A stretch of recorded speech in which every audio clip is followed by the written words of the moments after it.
Olá, estudantes do nono ano. Passando aqui para lembrar que vocês vão ter uma atividade hoje sobre a continuidade da República Velha, que nós começamos a aula passada, vamos encerrar hoje. E dessa vez vocês vão fazer a atividade no caderno, em forma de texto, mínimo 10 linhas, e vão criar um título. As duas primeiras é para me enviar no sistema até o dia 1º de junho.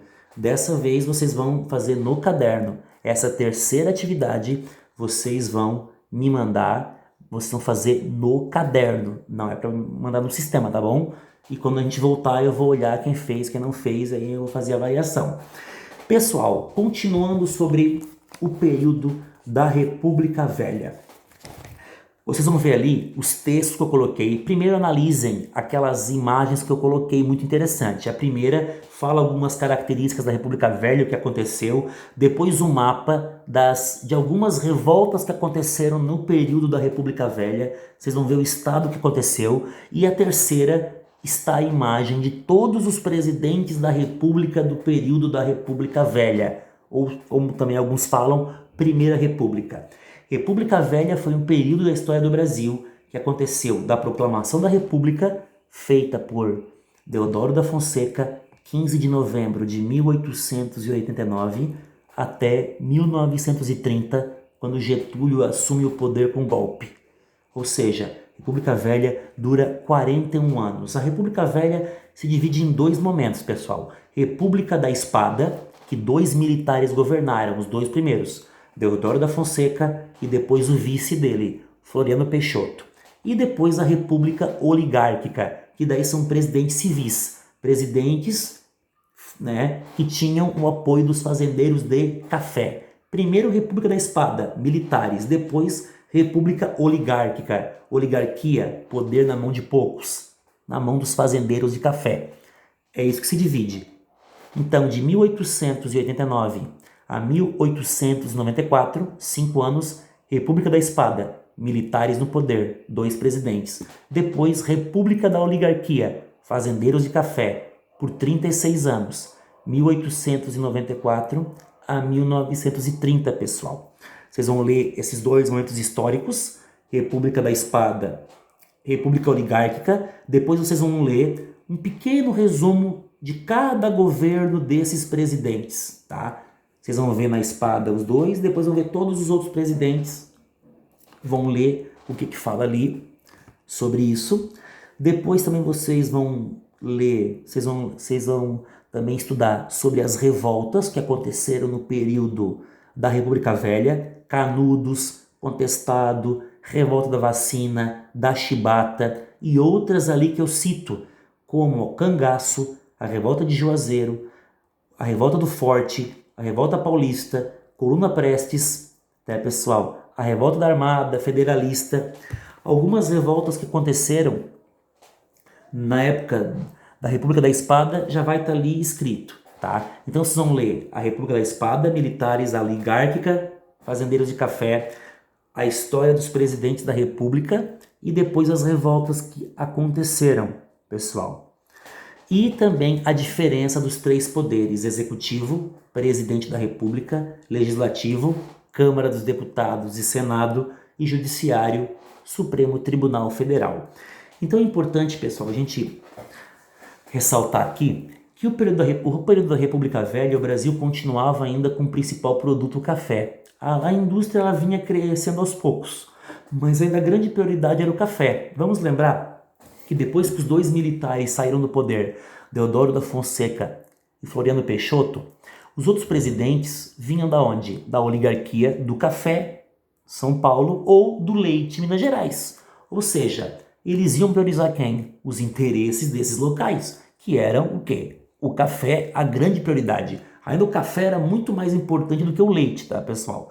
Então, nesse período, democracia de fato não existiu, porque só 3% da população votava, homens alfabetizados acima de 21 anos. Teve muito autoritarismo, muito empobrecimento, falta de emprego, e aí, pessoal, vai gerar aqui revoltas, como a dos Canudos lá, ali na Bahia, onde vai ter um grupo religioso que vai seguir o Antônio Conselheiro e vai crescer demais, tudo por conta, né, das desigualdades. Isso você cria um líder que consegue reunir muitas pessoas, os líderes republicanos não aceitaram e acabaram com esse movimento. A revolta do contestado, que foi em Santa Catarina e Paraná, um conflito ali um conflito ali na fronteira de terras e também empobrecimento de alguns trabalhadores também, que por conta de uma obra que acabou parando, e aí eles ficaram sem trabalho, também começou a ter esse problema. Vocês vão ver, a revolta da vacina, foi uma revolta que aconteceu no Rio de Janeiro, porque eles queriam vacinar a pessoa. Daí vocês ficam imaginando, um povo que nunca tomou vacina na vida, de repente sabe que tem que tomar uma injeção, ver aquela agulha, que tem que levar uma agulhada, uma injeção. Por falta de informação e por ignorância, as pessoas se revoltaram, elas não aceitaram, ficaram com medo.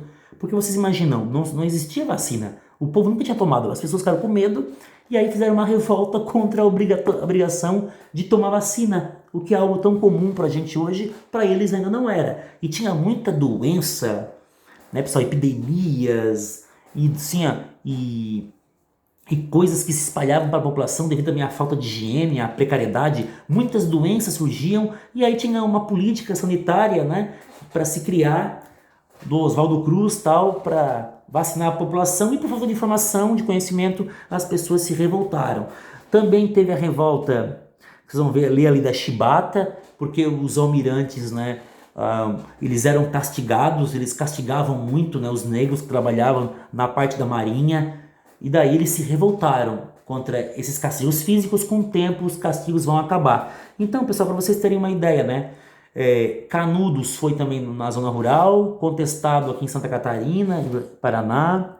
Você tem a vacina no Rio de Janeiro, a Chibata também, e outras, né, revoltas militares, como Forte de Copacabana, Paulista, Armada.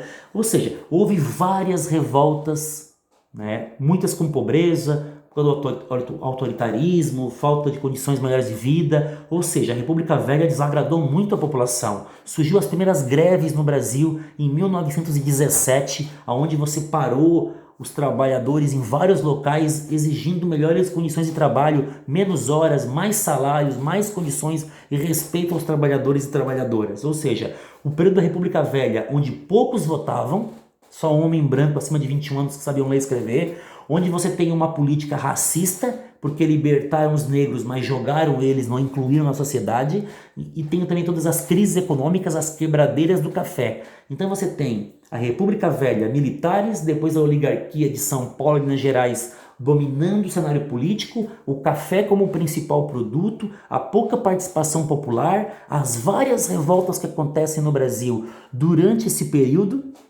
E aí vocês vão perceber, né, pessoal, que do Império para a República teve uma diferença. Agora nós passamos a ter um presidente da República com um mandato de 4 anos em que o povo tem que votar. Na época do Império, o poder passava de pai para filho. Então na República, coisa pública, coisa do povo. O povo tem que escolher o seu presidente. E na República, nós passamos a ter estados e não mais províncias. São 26 estados do Distrito Federal que faz parte da República Federativa do Brasil.